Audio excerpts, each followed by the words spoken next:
করে এই বাদশার কানে সংবাদ গেল, বাদশা আপনার রাজ্যের পাশে একজন লোক এসেছে, এই লোকটা এত ভালো মানুষ আমাকে এই শহরের মধ্যে দেখা যায় না। বল তাই, তাও নিয়ে আসে দেখি। বাদশার কাছে গেলে যে বাদশা সম্মান টান করলেন, করার পরে এবার বাদশার খুব ভালো লাগলো, খুব সম্মান টান দেখালেন, কিন্তু পরিচয় গোপন আছে, ঠিক না? যাওয়ার পরে বাদশা বলল, খুব মনোপুত হয়ে গেল বাদশার কাছে, সামাউন খুব মনোপুত ব্যক্তি, বলছে ওইটাই তো আমি চাই, মনোপুত হয়ে গেল। এবার বাদশার সাথে যখন খুব একটা বন্ধুত্ব সম্পর্ক, তখন বলল, বাদশা আমি শুনলাম আপনার জেলখানায় কয়জন বন্দী? জোরে কোন? প্রধান বক্তা আসলে কষ্ট হচ্ছে, কষ্ট হচ্ছে? কয়জন বন্দী? নাম কি? সাদিকার শুধু ওয়াজ পার করতে হবে, খাল পার হবে।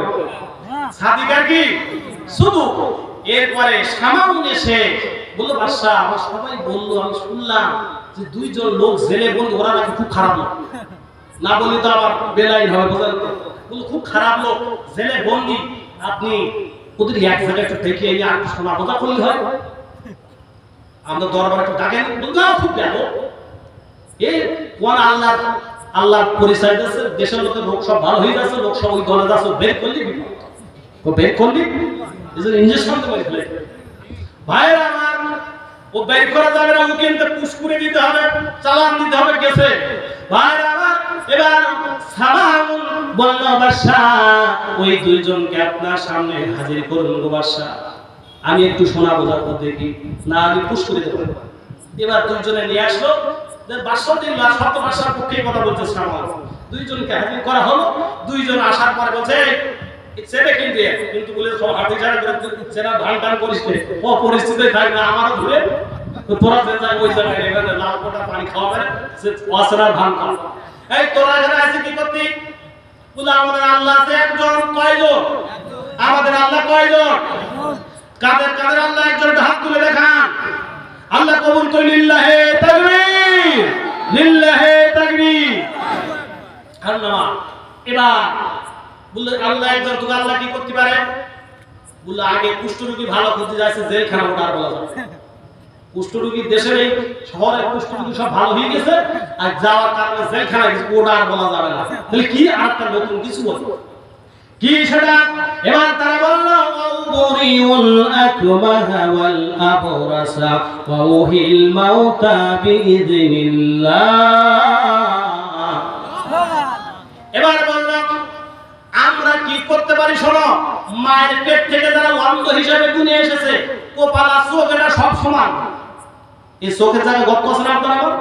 এই জায়গায় কপালের থেকে নাক পর্যন্ত, এই পর্যন্ত সব সমান, মানে সমতল রাস্তা, এই আমাদের এই রাস্তার মতো ধাক্কা ধাক্কি রাখো, একবার পিছির রাস্তার মতো, এই জায়গাতে পর্যন্ত পিছির রাস্তা, এর মাঝখানে কিছু এই যে দুই লোকটা আছে আপনারা, মানে লোকটা কি নাই।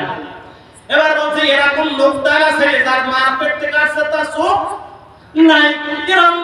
এরকম বাচ্চাদের আমরা চোখ দিতে পারি আমাদের রবের মাধ্যমে, রবের হুকুমে। বলছে খবরটা ঠিক করে দেবো, তাই কি সম্ভব যে কানাটানা হয়ে তো সানিটারি পরিষ্কার করে দিকে ছেলে কোনা এই চোখে জায়গায় তোমরা কোনা করো, কিভাবে করো? বললো নিয়ে এসো দেখি। বাদশা বলে এরকম দুটোটা নিয়ে আসবি যা তোর ভালো না করতে পারবো।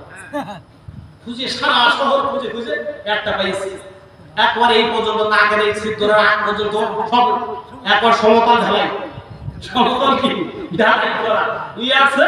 আসার পরে বলতে পারবি? হ্যাঁ কি করে পর দেখি। বাদশার সামনে সমস্ত লোকজন, সব লোকজন একত্রিত হাজির হয়ে গেছে। যাওয়ার পরে আজ যারা মুসলমান তারা তো চুপ করে আছে, সুযোগ পানি হয়, সুযোগের অপেক্ষা, তাল বাহার কিছু চুপ করে আছে, তো সুযোগ দিয়ে দেখো কোন জায়গায় পাঠাই তোমার, ঠিক না?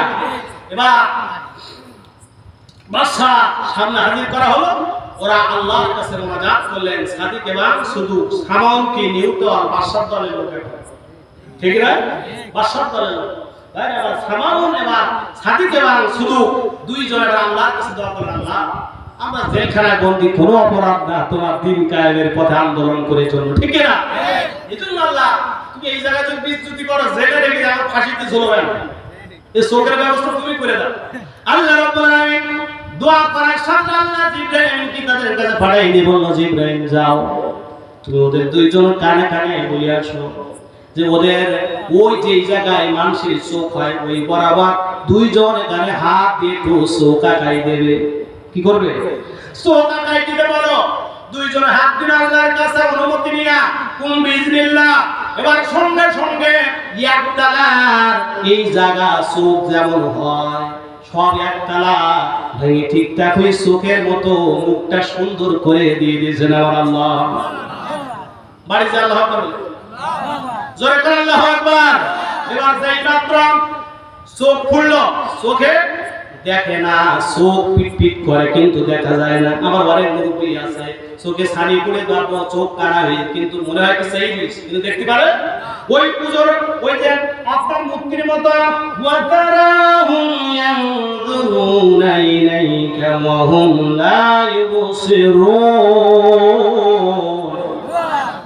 আল্লাহ রাব্বুল আলামিন বলেন ওয়াতারাহুম ইয়ানজুরুনা ইলাইকা, তোমরা মনে করছো তোমাদের দিকে তারা তাকিয়ে আছে।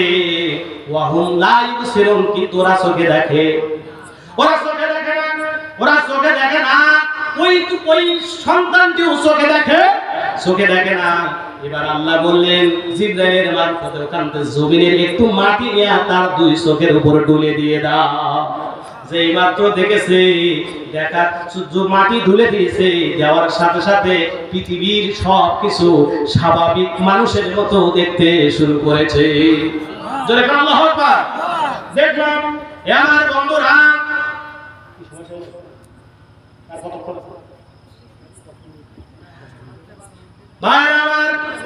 তাহলে চোখ কি হলো? এবার সামান্য সুযোগ পেয়েছে একটা বাসা। এই লোকের যে বাচ্চাটা চোখ ভালো করে দিয়েছে, আপনি যার পুজো করে রাস্তাটা দেন, দেবতা মানে আপনার এই রাজ্যের লোক সব মানে, তার নিয়ে একটা করে দেন, এগুলো তো জেলে বন্দি করে গেছে, এগুলো তো করে তো বলছে সামান্য। আবার মনে করছি ওই দলের লোক নেই নাকি, আর আপনি একটু মুড়ি দেখেন, ওরা তো খালি ভাবো জেলে বন্দি দিচ্ছে, একটু খুঁড়ে দেখান, এরা খুশি হয়ে যান। এই লোক বল ঠিকই রাখা যাবে, সবার উপর তোলা।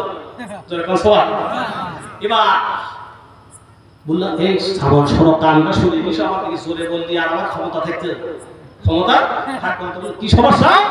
সমস্যা হলো কানটা, কান মুখে তোমার তোমার কানে ফেলায় না। এবার যদি আস্তে আস্তে বলতে সরো, আমাদের যে ও কিছু করতে পারে, আমি এমনি দিই, ও তো পারবো না, তুই তাহলে তো লোক থাকবে না, কি করবো?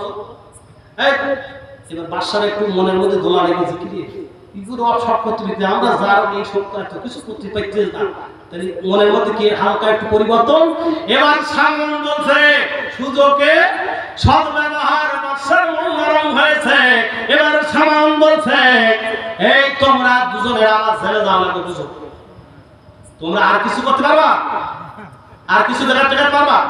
তখন তারা সঙ্গে সঙ্গে বললেন তোমরা আর কিছু করতে পারবা?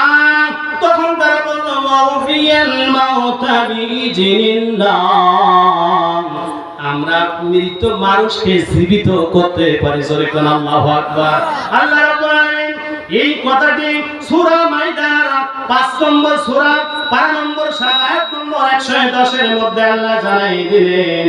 আল্লাহ রাব্বুল আলামিন সঙ্গে সঙ্গে জানাই দিলেন ওয়া তুবরিউল আকমাহা ওয়াল আবরাসা বিইজনি ওয়া ইয তুখরিজাল মাউতা বিইজনি। জোরে কোন আল্লাহু আকবার।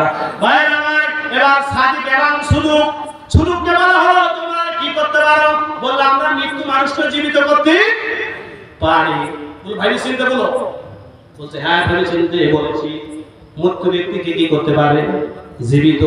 এবার সামান বলছে বাদশা চিন্তার কারণ নাই, এই 7 দিন ধরে একটা লাশ পড়ে আছে, এর জানাজা দিবার পরে মাটি দেওয়া যাচ্ছে না, তাও তো লাশ তো সামনে আছে, কবরের লাশ টানাটানি করার দরকার। কি করতে হবে? এই লোকটা যে সওয়াল রয়েছে, এর বাপ দূরে আছে, কৃষক, এই ছেলেটা মারা গেছে, ওর বাপের জন্য এর দাফন কাফন হচ্ছে না, 7 দিন ধরে পড়ে রয়েছে। বলি এর কেন পারবো জীবিত করে দেখা? 7 দিন যে আমরা লাশ রেখে দিছি, এর যদি জীবিত করতে পারে তাহলে বোঝা যাবে না এরা পারে। এরা কি পারে? পারে। তখন এই সাদিক এবং সুলুক সামান বলল যদি ওরা ভালো কর্তৃক মৃত ব্যক্তি জীবিত করতে পারে তাহলে বলে আমি আমার ওই দলে যাব। এবার কোন দলে? আমি বলা ওই দলে, কারণ ওরা যদি পারে তাহলে পরে একটা আরেকটা লোকের আমরা জীবিত করতে আমরা খোদা, যদি না পারে ওরা বারবার প্রমাণ দেবে আর আপনি তার বাহানা করবেন, চলবে? এক এক সময় এক একটা বাহানা করে ক্ষমতায় থাকবেন, এটা চলবে না। ক্ষমতায় থাকতে হলে লিগ্যাল কথা বলতে হবে। সকালে এক কথা, দুপুরে এক কথা, বিকেলে এক কথা বললে রাজার চলবে না। ও বাদশাহ থেকে শহরের বাদশাহ দেখা, এবার খালি চিন্তা থেকো, আমার বলো আর থেকে রাখা যাবে না। চিন্তা করলে সামাউন যদি ওই দলে যায়, সামাউন এই এলাকার লোকের কাছে খুব পরিচিত, ভালো ব্যক্তি নামে পরিচিত। কি ব্যক্তি?